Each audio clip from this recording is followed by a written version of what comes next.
Man, she put this on X. She stated, Sophie Cunningham continues her scorching shooting, man. She got 15 points, 3 or 4 from 3. She is now shooting 58% from 3, 18 to 31 from 3 in her last 6 games, including tonight. And I'm telling you right now, ever since pretty much Sophie Cunningham was on the tail end of that slump, she kicked herself into gear, and she has been balling. Simply the leader of the team. She's implemented into the starting lineup. This is what you want to see. The Indiana Fever secured a decisive victory against the Las Vegas Aces, demonstrating remarkable transformation from previous seasons while exposing significant vulnerabilities within the defending champions roster and coaching structure. This matchup revealed contrasting trajectories between two franchises heading in opposite directions. Las Vegas appears to be experiencing unprecedented struggles under head coach Becky Hammon's leadership, with performance levels falling dramatically below championship standards established in recent years. The team's execution and energy have declined substantially, raising questions about coaching effectiveness and roster construction decisions that have failed to maintain competitive excellence. Sophie Cunningham emerged as the standout performer for Indiana, continuing exceptional shooting form that has characterized her recent games. Into the starting lineup,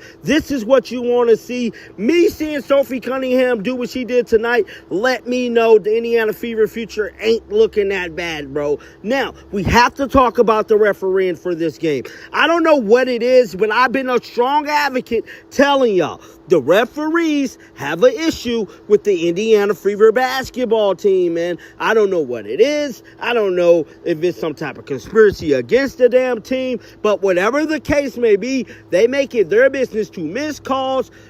Her 15-point contribution included 3 successful three-point attempts out of 4 attempts, extending remarkable efficiency from beyond the arc. Over her last 6 games, Cunningham has converted 18 of 31 three-point attempts, maintaining an impressive 58% shooting percentage from long range. Cunningham's elevation to the starting lineup has provided Indiana with consistent offensive production and leadership presence during crucial moments. Her ability to score efficiently while maintaining defensive intensity demonstrates the type of complementary talent necessary for sustainable team success at the professional level. The statistical performance from Indiana's core players illustrated balanced offensive contribution across multiple positions. Their business to miss calls, pretty much put the team in a bad light, and the same thing happened again. Stephanie White got another technical, and as of right now, it is not looking good for the WNBA referees. Kathy has yet to address this problem, and I told y'all, man, I'm going to be on their butts like a tail on a donkey, dog, until we figure out exactly what the hell is the issue with WNBA referees and the Indiana Fever basketball team. We got to check out this box score, man. We got Aaliyah Boston 30.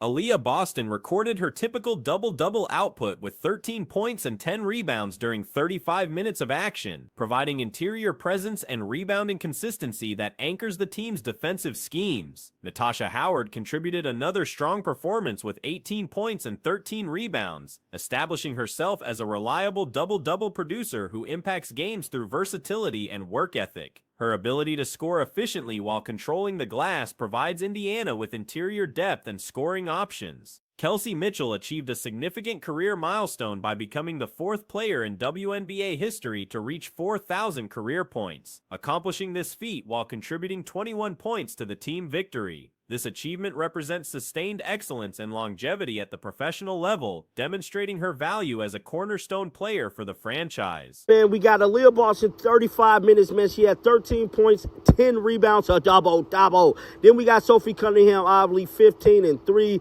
Natasha Howard, another double-double machine for her, 18 to 13.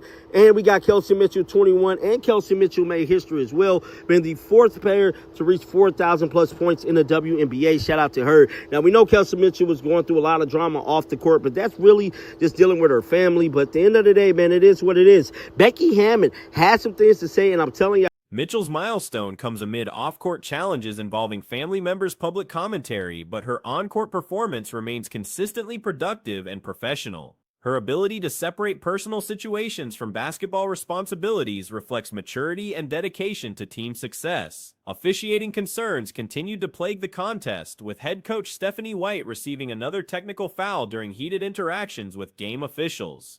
The pattern of contentious officiating decisions affecting Indiana games has become a recurring theme throughout the season, creating additional challenges for team management and player focus. The frequency of technical fouls assessed against Indiana coaching staff suggests either coincidental officiating interpretations or potential bias in game management approaches. Saying, I'm telling y'all right now, this is another funny press conference from her because she's just in disbelief with the performance of her basketball team, guys. Last time we think this, it was like ferocious.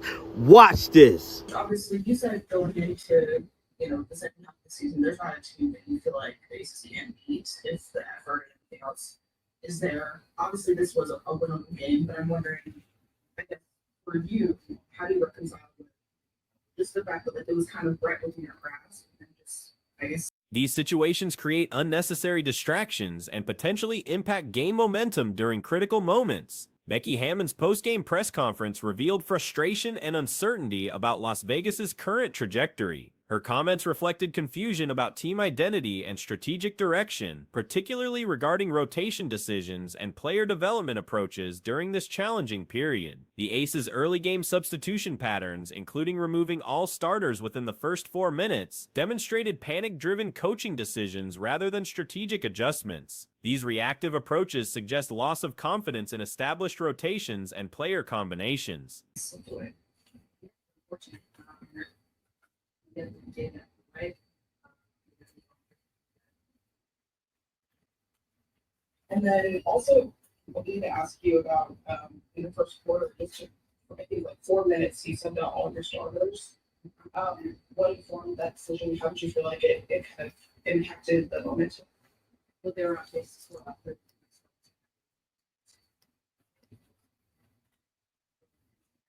Hammon's acknowledgement of different coaching approaches throughout the season, ranging from criticism to encouragement, indicates inconsistent leadership philosophy and potential confusion about optimal team management strategies. Successful coaching typically requires consistent messaging and clear expectations rather than fluctuating approaches. The Las Vegas roster construction appears fundamentally flawed, with veteran players potentially considering alternative destinations due to declining organizational competitiveness. The departure of key players like Kelsey Plum may have initiated a downward spiral affecting team chemistry and performance standards. Aja Wilson's situation becomes particularly concerning given her elite talent level and championship aspirations.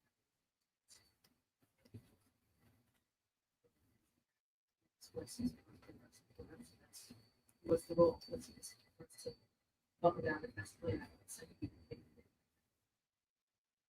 And then another rotations question. We didn't see Asia in the fourth quarter until the final 5 minutes or so. What was behind that choice? I think is my main question. I think we had out meeting, trying to get her rest as much as possible. And that's not against one. Playing for a declining franchise could prompt consideration of future options, though contractual obligations and loyalty factors may influence decision-making processes. Indiana's victory without Caitlin Clark demonstrates improved roster depth and tactical flexibility compared to early season dependence on individual production. The team's ability to generate balanced scoring and maintain defensive intensity suggests sustainable competitive improvement. The absence of Clark due to ongoing groin injury concerns creates both challenges and opportunities for Indiana's development. Other players receive increased responsibility and playing time, potentially accelerating their growth while reducing overall team ceiling.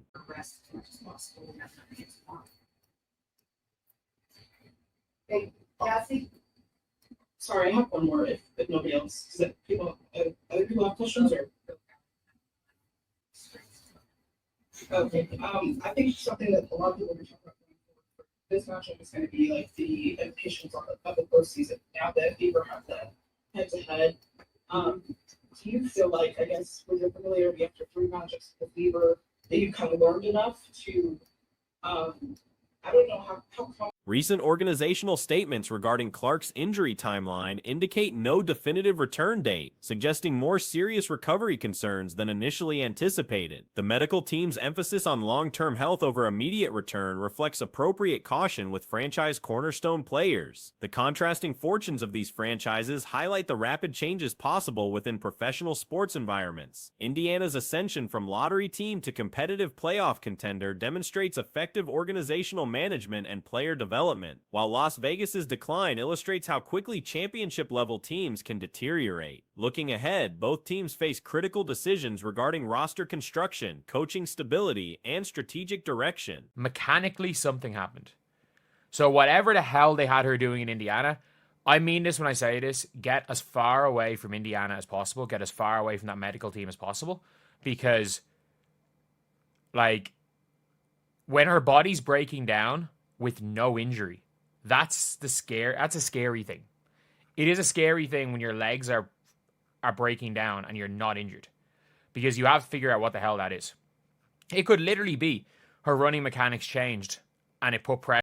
Indiana must maintain momentum while integrating Clark's eventual return, while Las Vegas requires fundamental evaluation of coaching effectiveness and player commitment levels. The playoff implications of this victory extend beyond immediate standings as Indiana builds confidence and experience necessary for postseason success. Conversely, Las Vegas faces mounting pressure to reverse current trends before playoff positioning becomes compromised. This matchup serves as a microcosm of broader WNBA competitive balance, where organizational competence and player development create sustainable advantages over individual talent acquisition alone. The lessons learned from both franchises' current trajectories will influence future strategic decisions and competitive approaches. What the hell that is.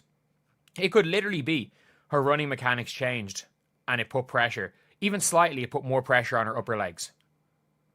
Like all of those things. Which very well could be a reason why she's shooting so badly. Like maybe she did too much work trying to bulk up her upper body and not enough on her legs. Like, I don't know. She should probably go, I mean this when I say this, go to Iowa and do what she did in the offseason beforehand. But now it's going to take, like hire a Tim Grover or something, because she's going to have to rechange how she runs.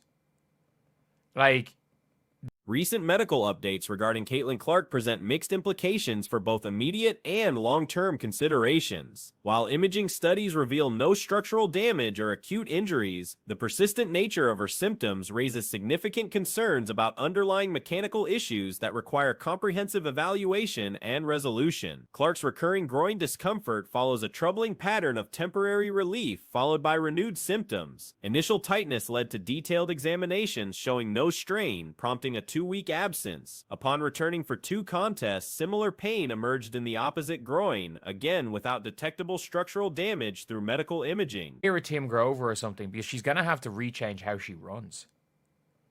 Like, this is something that is scary, could be scary. Like, long term, again, the fact that none of these are injuries is a positive thing. Is a positive thing that none of these are injuries. However, you see here, Clark will continue working with the medical team in her recovery and rehab with the priority of her long-term health and well-being. There's no timetable for her return. Yeah, that doesn't sound like... That sounds like, if we're out of the playoffs, I'm not going back this season. The absence of identifiable injuries while experiencing persistent symptoms suggests fundamental changes in Clark's biomechanics or training regimen during the offseason. These mechanical alterations could stem from modified running patterns, strength training emphasis, or movement efficiency changes that create unusual stress patterns throughout her lower extremities. Concerns extend beyond immediate discomfort to potential long-term implications if underlying causes remain unidentified. The organization's medical staff faces scrutiny regarding their off-season preparation protocols and ongoing management strategies. Questions arise about training methodologies and whether current approaches adequately address Clark's specific physiological needs. That sounds like, if we're out of the playoffs, I'm not going back this season. That for me sounds like she's out for the season. Like, even though it's not an injury, there's something mechanically wrong. And let's be real. It will take, the season ends in 6 weeks from now. It's going to take a lot longer than 6 weeks to figure out the mechanical issues that are causing these injuries. Absolutely. Absolutely, it's going to take more than 6 weeks.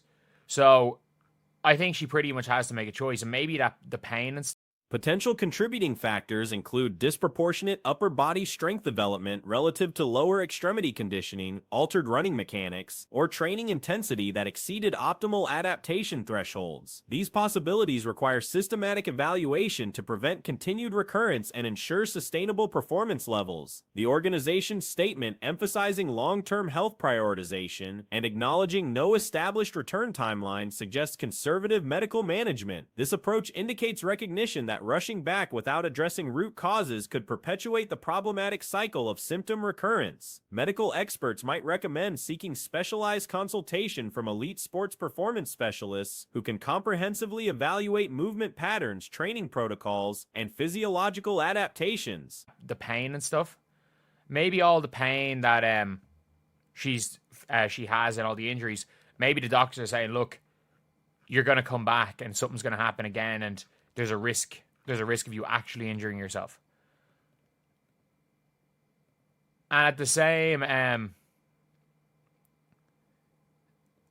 thing where it's like her recovery, this is not recovery as in, oh, her leg needs to heal. This is recovery as in she needs to figure out. Correcting mechanical issues typically requires extended timeframes that exceed the remaining regular season duration. Given the 6-week remaining schedule, resolving complex biomechanical problems appears unlikely within current season constraints. This reality forces difficult decisions about immediate competitive participation versus long-term career sustainability and health preservation. Clark's return depends heavily on medical clearance regarding continued participation risks. If physicians identify potential for actual injury development from persistent mechanical stress, they may recommend extended rest regardless of competitive implications. This is recovery as in she needs to figure out how to not get hurt again, or how to not figure pain again. And that could be scary. That could be really scary. It's just Caitlin Clark isn't hurt, but no additional injuries beyond. Oh, like this is Kawhi, by the way. This is the Kawhi Leonard. This absolutely is the Kawhi Leonard. This is the she's actually not hurt. But I'm not saying that they're going out there completely and throwing her. The recovery process differs fundamentally from traditional injury rehabilitation since no tissue damage requires healing. Instead, the focus involves identifying and correcting movement dysfunctions that create abnormal stress patterns throughout the kinetic chain. Comparisons to similar professional athlete situations highlight the complexity of managing non-injury related performance limitations. Historical cases demonstrate that unresolved mechanical issues can become chronic problems affecting entire careers if not properly addressed. Saying that they're going out there completely and throwing her under the bus, but look, this is how the Spurs talked about Kawhi Leonard. At least the team are supporting her. Like, see you all year 3, keep her out. The best possible news. This is weird. Like, I think the reason why they're saying no timetable for return is I think it could be a month. And a month from now, team medical staff faces challenging decisions about return to play protocols when standard injury criteria don't apply. The absence of structural damage complicates traditional medical clearance processes, while persistent symptoms suggest legitimate concerns requiring resolution. Clark's potential comeback timeline may correlate directly with Indiana's playoff positioning. If the team maintains competitive standing, motivation for return increases despite medical uncertainties. And a month from now, it's 22nd of August. So they'll have 5-6 regular season games. It could be done. I think the last thing she wants to do is come back. I think Caitlin Clark's comeback is likely going to depend on where the Indiana Fever are in a month. Because, let's be real, Caitlin cannot play. With everything that's gone wrong mechanically, with what's wrong with her mechanically, Caitlin probably cannot play 5-6 games in a row.